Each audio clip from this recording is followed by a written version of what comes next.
बिहार विधानसभा चुनाव जैसे जैसे नजदीक आ रहा है वैसे वैसे बड़े पैमाने पर अफसरों का तबादला किया जा रहा है।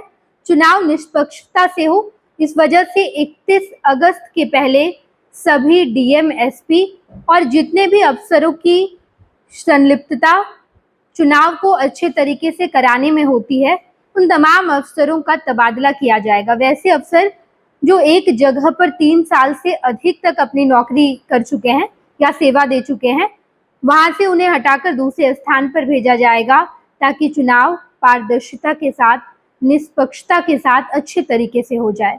बताते चले हम आपको कि लगातार इसको लेकर सूचना जारी की जा रही है और कहा जा रहा है कि चुनाव के लिहाज से बड़े बड़े बदलाव किए जाएंगे।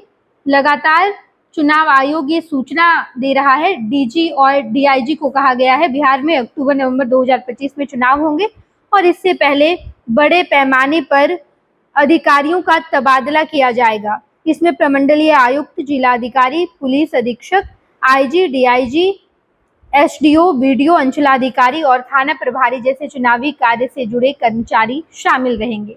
इसके साथ साथ इससे पहले ही 12 आईएएस और 36 बिहार प्रशासनिक सेवा अधिकारियों के तबादले की सूचना दे दी गई है। उन लोगों का तबादला हो चुका है। चुनाव आयोग के निर्देश पर बिहार सरकार ने तबादले की प्रक्रिया शुरू कर दी है।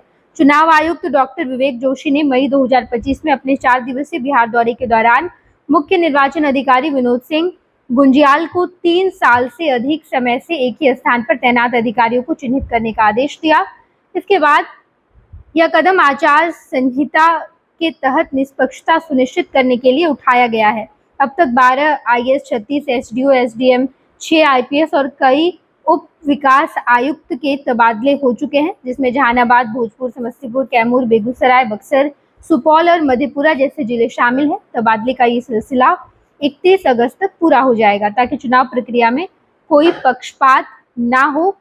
ये बड़ा निर्देश दिया गया है कि बिहार भर में जितने भी अधिकारी काम कर रहे हैं और अगर वो चुनाव प्रक्रिया में शामिल होते हैं, तमाम अधिकारियों को ये कह दिया गया है कि कोई अधिकारी जिसकी भूमिका चुनाव प्रक्रिया में है, चुनाव प्रक्रिया के काम में है और अगर वो 3 साल से अधिक समय तक एक ही स्थान पर अपनी सेवा दे रहे हैं, तो वहां से उनका तबादला कर दिया जाएगा, ट्रांसफर किया जाएगा। इससे पहले 12 आईएएस, 6 आईपीएस और कई सारे बड़े बड़े अधिकारियों का तबादला किया जा चुका है और जिनका तबादला नहीं हुआ है वो 31 अगस्त तक हो जाएगा। अक्टूबर-नवंबर में विधानसभा चुनाव है और इससे पहले इस प्रक्रिया को पूरा किया जाएगा। चुनाव आयोग के निर्देश के बाद बिहार सरकार बिहार भर के तमाम अधिकारियों का तबादला कर रही है। जितने आईएएस से आईपीएस है उनका तबादला किया जा चुका है और आने वाले समय में एक बड़े पैमाने पर तबादले किए जाएंगे। लगातार इसको लेकर सूचना भी दी जा रही है। चुनाव की प्रक्रिया में हर राजनीतिक दल लग गया है, सरकारी महकमा भी लग चुका है, ताकि चुनाव की प्रक्रिया अच्छे से पूरी हो जाए। चुनाव की तैयारी के बाद जब अक्टूबर और नवंबर महीने में चुनाव हो तो वो भी निष्पक्षता के साथ अच्छे तरीके से हो, पारदर्शिता कायम हो।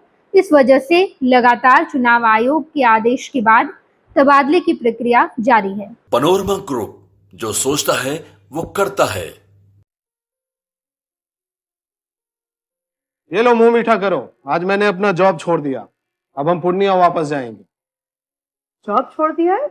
मतलब ये घर कैसे चलेगा? हम करेंगे क्या? और माँ बाबूजी क्या बोलेंगे? इसलिए मैं एक और मिठाई का डब्बा लाया। अपने बिजनेस के लिए लोन अप्रूव हो गया। अरे लोन अप्रूव हो गया वो तो ठीक है, लेकिन पूर्णिया में हम रहेंगे कहाँ? अपना घर भी तो नहीं है वहाँ। इसलिए तो एक और मिठाई का डब्बा अलग से लाया हूँ। हमने पूर्णिया में घर ले लिया है, पूर्णिया के ई होम्स पैनोरमा में। पूर्णिया में पैनोरमा ग्रुप लेकर आए हैं ई होम्स पैनोरमा। बड़ा घर, आलीशान जिंदगी और अत्याधुनिक सुविधाओं के संग। अरे अरे, अब क्यों मुंह मीठा करवा रही हो? क्योंकि हम घर वापसी जो कर रहे हैं। घर वापसी की खुशी पूर्णिया में ई होम्स पैनोरमा के संग। E Homes Panorama, luxurious lifestyle redefined.